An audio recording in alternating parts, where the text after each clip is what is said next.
আৰু issue update লৈ আহিছো আৰু দেখিবলৈ পাইছে সেউজীয়া বাছ আৰু এনেদৰেই সেউজীয়া বাছ লানি হৈ আছে এতিয়া এএছটিচিত আৰু কাইলৈৰ পৰা গুৱাহাটীৰ ৰাজপথত চলিব এই বাছ নতুন বছৰত প্ৰথমটো দিনাই সেৱা আগবঢ়াব অত্যাধুনিক সেউজ বাছে সম্পূৰ্ণৰূপে বিদ্যুৎ শক্তিৰে চালিত হ'ব সেউজীয়া বাছ নাথাকিব কোনো প্ৰদূষণ নাথাকিব কোনো শব্দ নতুন বৰ্ষৰ প্ৰথম দিনৰ পৰাই নিশব্দ প্ৰদূষণমুক্ত সেৱা আগবঢ়াবলৈ সাজু অসম ৰাজ্যিক পৰিবহণ নিগমৰ ই বাছ স্মাৰ্ট চিটি গুৱাহাটীত অত্যাধুনিক ই বাছ সেৱা আগবঢ়াবৰ বাবে এএছটিচিয়ে প্ৰতিখন ই বাছ ক্ৰয় কৰিছে 1,20 লাখ টকা অত্যাধুনিক প্ৰযুক্তিৰে নিৰ্মাণ কৰা বাছসমূহ ক্ৰয় কৰা হৈছে দেশৰ অগ্ৰণী বাহন নিৰ্মাণ প্ৰতিষ্ঠান টাটা আৰু ইলেক্ট্ৰাৰ পৰা আৰু নতুনকৈ সেৱা আগবঢ়াবলগীয়া এই অত্যাধুনিক ই বাছত থাকিব যাত্ৰীৰ বাবে বিশেষ কিছু সা সুবিধা সম্পূৰ্ণৰূপে শীততাপ নিয়ন্ত্ৰিত ই বাছত আছে বিশেষভাৱে সক্ষমসকলৰ বাবে অত্যাধুনিক হুইল চেয়াৰ ৰেম্প আৰু আনহাতে প্ৰতিখন ই বাছত থাকিব 25 গৰাকী যাত্ৰীৰ বাবে আসন নতুন ই বাছত থাকিব চিচিটিভিৰ ব্যৱস্থাও আৰু এএছটিচিৰ নতুন ইলেক্ট্ৰিক বাছৰ বাবে মহানগৰীৰ ৰূপনগৰত থাকিব 16টাকৈ চাৰ্জিং পইণ্ট গুৱাহাটীত স্মাৰ্ট চিটি লিমিটেড প্ৰকল্পৰ অধীনত মহানগৰীৰ ৰাজপথত সংযোজিত হ'ব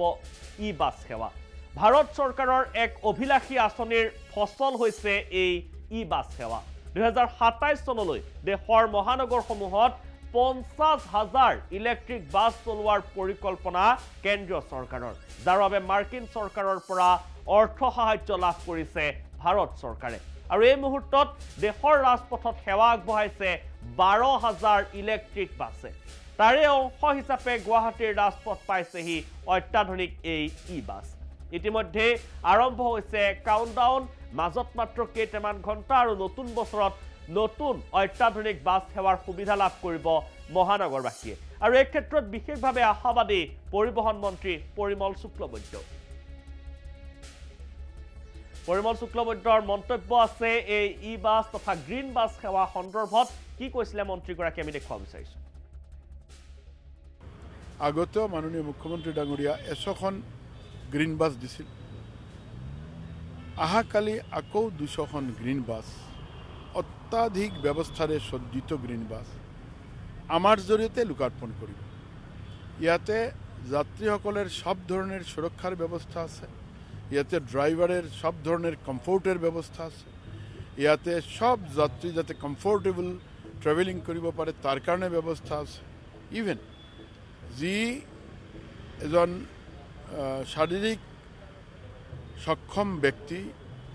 যিজনে বিচাৰে যে হিও তেওঁৰ গন্তব্যস্থলত যাব লাগে বাইকাৰ কিন্তু হয়তো হুইল চেয়াৰ লৈ ঘূৰি আছে তেওঁৰ হুইল চেয়াৰখন যাতে আমি গাড়ীত উঠাব পাৰোঁ তাৰো ব্যৱস্থা আছে এনেকুৱা 20খন বাছ আৰু বাকী সকল বাছ মিলি 200খন বাছ আহাকালি দিব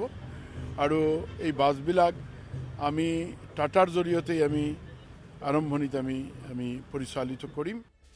আৰু এয়া আছিল মন্ত্ৰী পৰিমল শুক্লবৈদ্যৰ মন্তব্য আৰু কাইলৈ এটি নতুন পুৱা নতুন বছৰ আৰু গ্ৰীণ বাছ সেৱা লাভ কৰিব মহানগৰবাসীয়ে